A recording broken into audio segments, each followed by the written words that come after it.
शनाया तनेजा अपनी पढ़ाई इंडिया से पूरी करने के बाद पायलट की ट्रेनिंग के लिए अमेरिका चली गई और वापस आकर इंडिया में एक बड़ी एयरलाइंस में पायलट की नौकरी करने लगी। शनाया जितनी तेज दिमाग की थी उतनी ही सुंदर भी थी।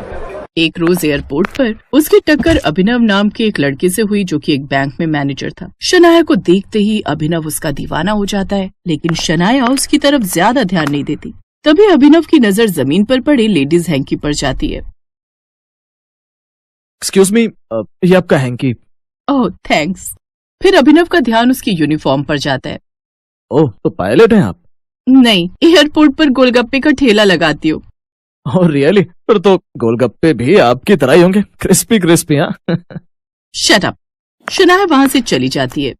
अरे रुकिए, कम से कम अपना नाम और नंबर तो बताती चाहिए। शनाया उसके सवालों का जवाब दिए बिना ही वहाँ से चली जाती है। तभी रश्मि नाम की एक लड़की उसके पास आती है। हे हैंडसम, मैं उस लड़की की दोस्त हूँ। तुम चाहो तो मैं तुम्हें उसका नाम और नंबर दोनों बता सकती हूँ। यस ऑफ कोर्स, नेकी और पूछ पूछ। रश्मि उसे उसका नाम और नंबर दोनों बता देती है, लेकिन ध्यान रहे उसे बोलना मत कि ये नंबर मैंने तुम्हें दिया है। डोंट वरी साली साहिबा, उसे कुछ पता नहीं चलेगा। और हाँ, नंबर के लिए थैंक्स। अपनी जूता छुपाई की रस्म में तुम्हें पूरे 11,000 शगुन दूंगा। ये सुनकर रश्मि जोर जोर से हंसने लगती है। अभिनव नंबर लेकर वहाँ से चला जाता है और अगले दिन शनाया को टेक्स्ट मैसेज करता है और फिर फोन कॉल्स करता है। पहले तो शनाया थोड़ा भाव खाती है, लेकिन फिर दोनों में धीरे धीरे दोस्ती हो जाती है और फिर ये दोस्ती प्यार में और आखिर में शादी के मुकाम तक पहुँच जाती है। और अब शनाया शादी कर अमृतसर के गाँव में बहू बनकर आ जाती है। लेकिन जहाँ शनाया की उड़ानें आसमान में होती है, वहीं उसके ससुराल वालों की जमीन पर। मतलब उसका ससुराल बड़ा ही साधारण होता है। सुना है गायत्री तेरी नू जहाज उड़ाती है और की पायलट बहू है मेरी। मजाल है पूरे पिंड विच किसी की बहू को साइकिल भी चलानी आती हो, लेकिन मेरी बहू तो सीधा हवाई जहाज उड़ाती है, हवाई जहाज।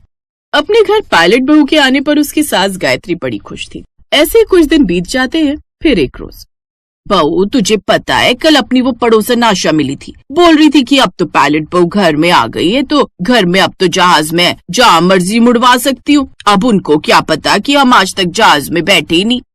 वैसे बहू, मेरा एक सपना है कि मैं एक बार ऊपर जाऊं।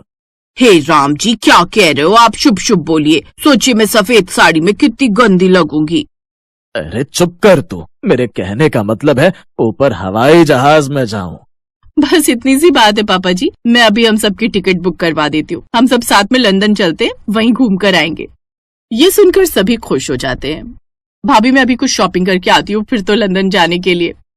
बहू मैं भी सारे मोहल्ले विच बता कर आती हूँ। और मैं अपने बालों की सेटिंग करवा कर आता हूँ। सुना है बड़ी खूबसूरत लड़कियां आती हैं जहाज में चाय पानी देने।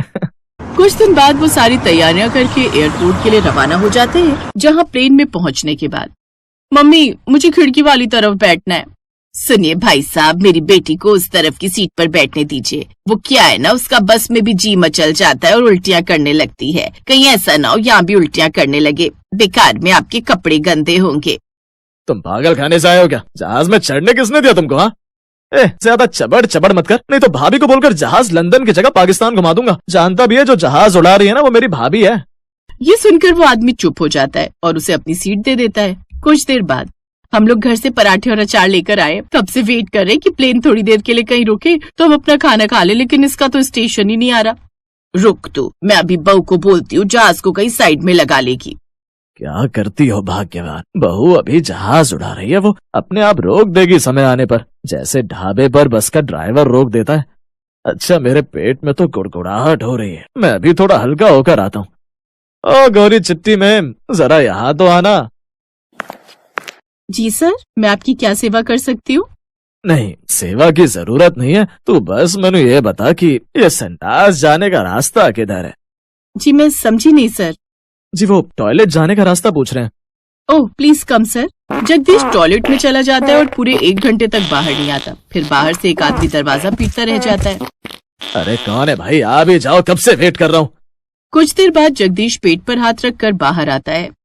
कुछ भी कहो, लेकिन जो मजा अपने अमृतसर के खुले खेतों में जाने का है ना, वो इस बड़े जहाज की गुफा जैसे टॉयलेट में नहीं है। जा भाई जा। अच्छा सुन, नाश्ते में क्या मूली के पराठे खाकर आया था? हाँ, लेकिन आपको कैसे पता? सिर्फ मुझे नहीं, जहाज में बैठे सभी लोगों को पता चल रहा होगा। चल जा, आप जल्दी से जा यहाँ से। इधर गायत्री बार बार जहाज में यहाँ से वहाँ घूम रही थी।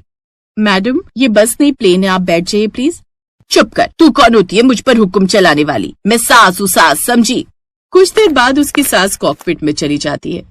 माँ जी, आप यहाँ क्या कर रही हैं? ये कॉकपिट है, यहाँ आना किसी को अलाउ नहीं होता। चुप कर तू, मैं तेरी सास हूँ, मर जानी है। और सास आंधी तूफान की तरह होती है जिसे कोई कहीं आने से नहीं रोक सकता। अब तू यहाँ क्या तब से बैठकर कुर्सी तोड़ रही है? मेरे पैरों में दर्द हो रहा है। आहा, ऐसा कर, तू मेरे पैरों की मालिश कर दे, थोड़ा आराम आ जाएगा। माँ जी, मैं जहाज उड़ा रही हूँ, कुर्सी नहीं तोड़ रही। आप यहाँ से बाहर जाइए। अगर कंट्रोल रूम तक ये बात चली गई ना तो मेरी नौकरी चली जाएगी। सत्यानाश जाए इन एयरलाइंस वालों का, जो कैसे कैसे नियम बनाए कि अपनी बहू से 2 मिनट बात भी नहीं कर सकते। आप बाहर जाइए, मैं अभी एयर होस्टेस को बोलती हूँ, वो आपके पैरों को दबा देगी। शनाया एयर होस्टेस प्रिया को अपनी सास के पांव दबाने के लिए कहती है। प्रिया सास के पांव दबाने लगती है। कैसे चींटी की तरह पाँव दबा रही है, और खुद भी कैसे माचिस की तिल्ली की तरह है, सुखी सी। कुछ खाती नहीं क्या? निधि पुत्र, इसको घी का डिब्बा निकाल कर दे बैग से। थोड़ा घी खाया करेगी तो मोटी हो जाएगी। जी नहीं आंटी जी, हमें फिट रहना होता है, ये हमारी जॉब का हिस्सा है। अरे आग लगे ऐसी जॉब को। अच्छा चल, अब थोड़ा जोर से पैर दबा। वैसे माँ, ये तेरी छोटी ना बनने लायक है, देख तो कितने अच्छे से सेवा कर रही है। हाँ, क्या बोलती है? एरा गैरा नहीं है, ये बिजनेस है इसका, अमृतसर में कच्चा बनियान का। ये कार्टून तो इस दुनिया का आखिरी लड़का भी हो ना तो भी मैं जहाज से कूदना स्वीकार करूंगी, लेकिन इस नमूने से शादी करना नहीं। हेयर स्टाइल कराकर खुद को शाहरुख खान समझ रहा है। प्रिया थोड़ी देर बाद पाँव दबाकर मुंह बनाकर वहाँ से चली जाती है। सच कह रही हूँ राखी, अगर ये शनाया मैडम के ससुराल वाले नहीं होते ना तो मैं इन्हें इस प्लेन से धक्का दे देती। दिमाग खराब करके रखा हुआ है यार जब से आए हैं। चिल यार। तभी अचानक से बाहर मौसम बिगड़ने लगता है और जहाज डगमगाने लगता है। सास बुरी तरह घबरा जाती है। वो एक बार फिर कॉकपिट में चली जाती है। मर गई रे, मर गई बहू, बहू, ये कैसे जहाज उड़ा रही है तू? माँ जी, आप यहाँ देखिए, अभी मौसम खराब है, आप बाहर जाइए और मुझे जहाज उड़ाने दीजिए, नहीं तो कोई घटना भी घट सकती है। हे राम, अभी तो मैंने कई साल जीना है, अभी तो मैंने नाती पोतों का मुंह भी नहीं देखा। बहू मुझे बचा ले बहू। मौसम बिगड़ने के कारण सभी घबराए हुए थे। प्लेन अपना नियंत्रण खो देता है। सब जगह अफरा तफरी मच जाती है। Hello hello control room, we need an emergency landing. Plane में कुछ टेक्निकल इशू आ गया है, please, it's an emergency. Control room से परमिशन मिलने के बाद शनाया प्लेन को पास के एयरपोर्ट पर पहुंचा देती है। शनाया बड़े प्यार से सब कुछ कंट्रोल में कर लेती है। कुछ देर बाद अनाउंसमेंट होती है, अब सब कुछ अंडर कंट्रोल है, हमने सही से लैंड कर लिया है। ये सुनकर सभी यात्री खुश हो जाते हैं और गायत्री को अब समझ आता है कि उसकी बहू कुर्सी पर खाली बैठी नहीं रहती, बल्कि हवाई जहाज उड़ाते वक्त अपने साथ साथ उसमें बैठे कई 100 लोगों की जान की जिम्मेदारी भी उस पर होती है। मैनू माफ कर दे बहू, सचमुच में बड़ी बहादुर बहू है मेरी। कुछ देर बाद टेक्निकल इशू ठीक होने के बाद वो अपनी मंजिल की ओर निकलते हैं और कई घंटों के सफर के बाद लंदन पहुंच जाते हैं, जहां वो एक होटल में रुकते हैं। 2 दिन बाद अभिनव भी अपनी इम्पोर्टेंट मीटिंग खत्म करके लंदन पहुंच जाता है, जहां कुछ दिन वो सब साथ में सारा लंदन घूमते हैं।